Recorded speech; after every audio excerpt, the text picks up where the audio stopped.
செயல்பாட்டின் கோளாறுதான் இந்த தோல்விக்கு காரணம் என்று சொல்கிறவர்கள் ஒருபோதும் போராட்ட அரசியலை முன்னெடுத்தவர்கள் கிடையாது. லாவணி அரசியலை முன்னெடுத்தவர்கள், நீ அப்படி நான் இப்படி என்று லாவணி அரசியலை முன்னேற்றுவர்கள். அது புரட்சிகர அரசியலை முன்னெடுத்தவர் அவர்தான். எனவே அதை விமர்சிப்பதாக இருந்தால் ஒரு புரட்சிகர சூழலில் நின்றுதான் விமர்சிக்க வேண்டும். இதை நான் சொன்ன விளக்கம் அல்ல. அன்று நடைபெற்ற கூட்டத்தில், மாவீரர் தினத்தில் நடைபெற்ற கூட்டத்தில் நம்முடைய தலைவர் எழுச்சி தமிழர் திருமாவளவன் அவர்கள் சொன்ன விளக்கம், அதை இப்படிப்பட்ட ஒரு சூழலில் சொல்வதற்கு ஒரு நெஞ்சுரம் வேண்டும். எதிரிகள் கோடி இட்டழைத்தாலும் கொள்கை விடமாட்டேன் தொடமாட்டேன் என்று சொல்லக்கூடிய அந்த மன உரம் அது வேண்டும், இருக்கிறது. இன்னும் நீங்கள் உணர்வூட்டக்கூடிய நம்பிக்கைகளை தர வேண்டும்.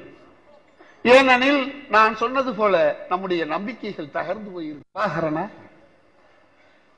எனக்கு தெரிய தென்கிழக்கு ஆசியாவிலேயே மிக கடுமையான ஒரு பயங்கரவாதியாகவும் வன்முறைவாதியாகவும் இந்தியாவின் தலைமை அமைச்சர் மன்மோகன் சிங் தான் இருக்கிறார்.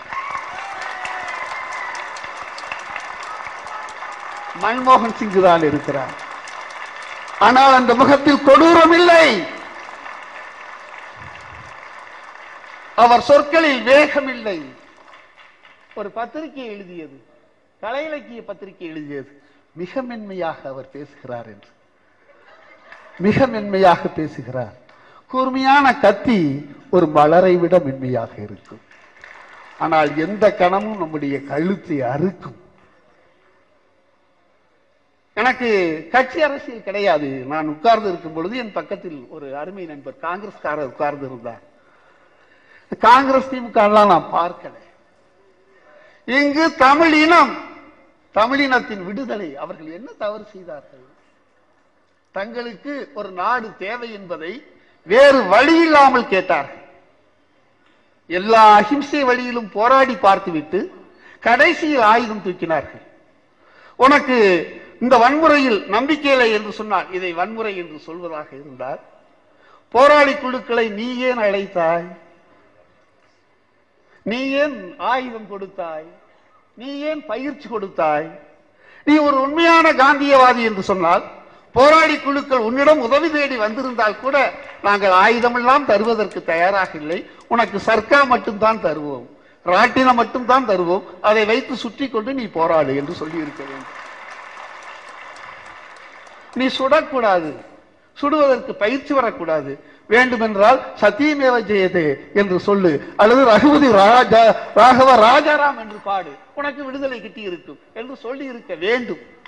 நான் சும்மா சொல்லல, நீ அஹிம்சைவாதி என்றால் அதைத்தான் செய்திருக்க வேண்டும். ஆனால் பேசுவது அஹிம்சை, பேணுவது இழிந்த வன்முறை, கேடுகட்ட வன்முறை. அனைத்து வன்முறைக்கும் காரணம் இந்திய அரசாங்கம் என்று நான் குற்றம் சாட்டுகிறேன். சகோதர சண்டை என்கிறார். தெரியாதா சகோதர சண்டைகளுக்கு யார் பின்னணியாக இருந்தார்கள் என்று? எவர் தூண்டி நடைபெற்றது என்பது தெரியாதா? நேரிடையாக ஒரு நியாயமான வாதத்திற்கு எந்த ஆளும் தரப்பாவது தயாராக இருக்கின்றதா? இல்லை. எனவே இத்தகைய ஒரு காலகட்டத்தில் இப்படிப்பட்ட படைப்புகள் தேவை, இப்படிப்பட்ட வெளியீடுகள் தேவை, இப்படிப்பட்ட கவிஞர் தேவை. இப்படி ஆர்ப்பாட்டம் செய்கின்ற, அஞ்சாமல் ஆர்ப்பாட்டம் செய்கின்ற சிறுத்தைகள் தேவை. உங்கள் பணி தொடர்க என்று கூறி